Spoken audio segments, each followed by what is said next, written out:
The story doesn't begin with a scream. It begins with a fact most people have never heard. More than 2,000 years ago, history recorded one of the earliest cases of a condition so terrifying that even the thought of water could kill a person. Stories don't hit us because of what happens. They hit us because of why it happens. Here, we break movies, series, and dramas the way your brain actually experiences them. The psychology, the trauma, the hidden choices nobody talks about. If you love stories that stay with you long after the screen goes dark, you're in the right place. We're Mentebit, and this is where stories get inside your head.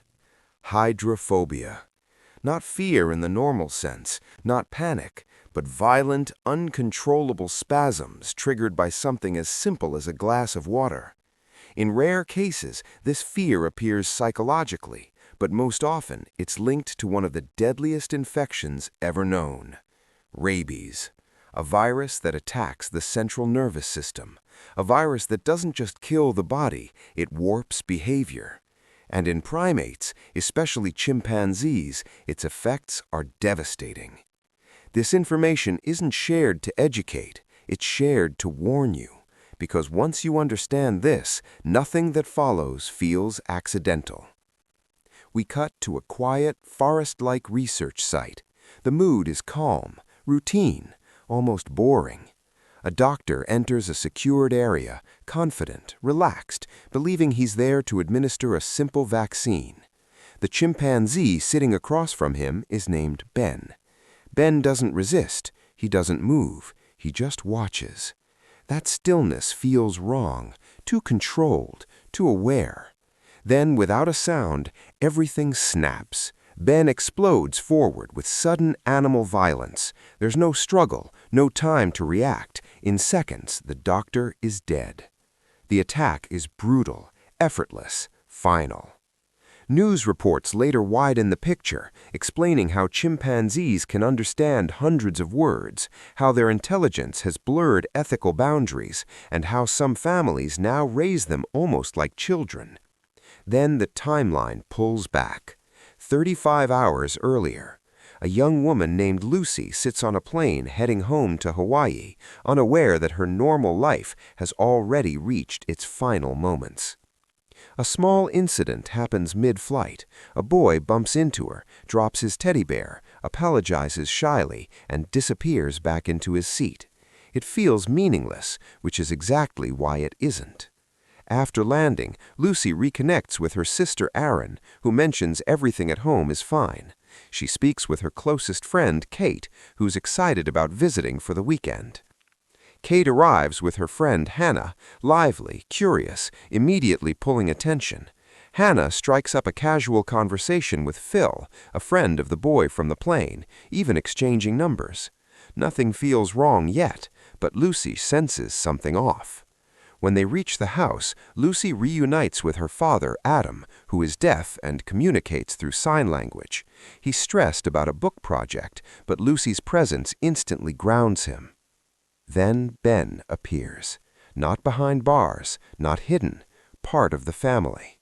Using a tablet that converts text into speech, Ben communicates with them clearly, intelligently. Lucy is stunned. We learn that Lucy's late mother was a respected primate behavior scientist. Ben wasn't a pet, he was a responsibility, a bond built on trust, not ownership. That evening, Hannah steps outside alone and wanders toward the pool. The water is perfectly still. Ben notices it, and something inside him breaks. His entire body locks, his breathing turns ragged, fear floods his face. This isn't aggression, it's terror. Sweat pours from him, drool drips from his mouth, his muscles spasm violently. Hannah reaches out, trying to calm him.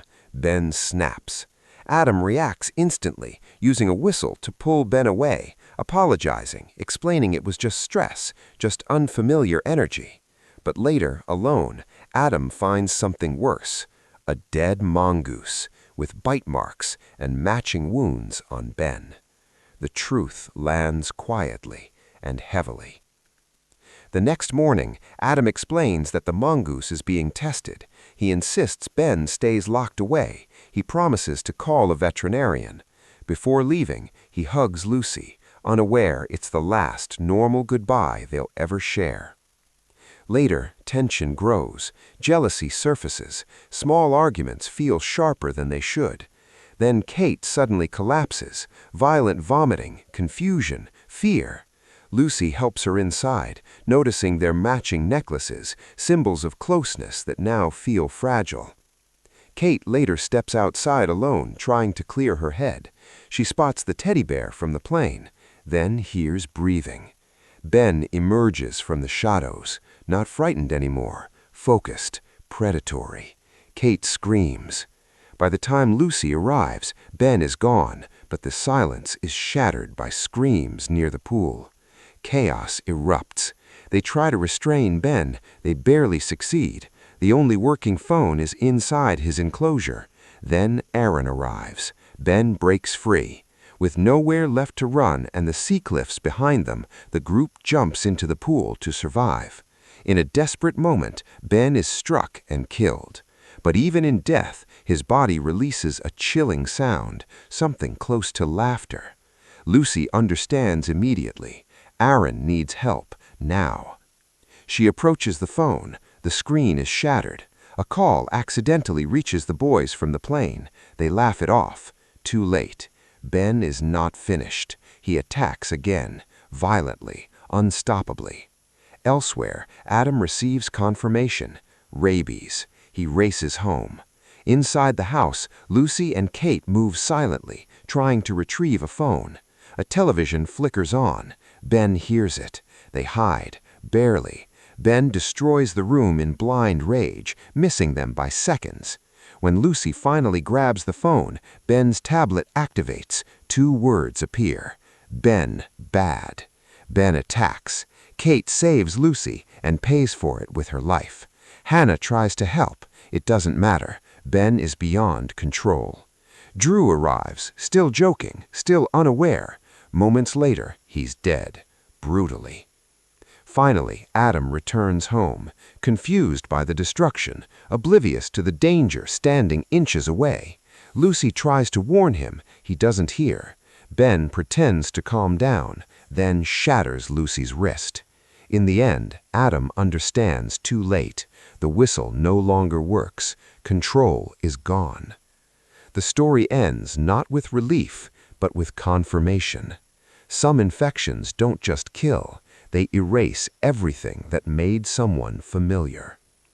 If you're enjoying these deep, honest breakdowns and want explanations that go beyond surface-level recaps, subscribe to the channel. Thanks for watching.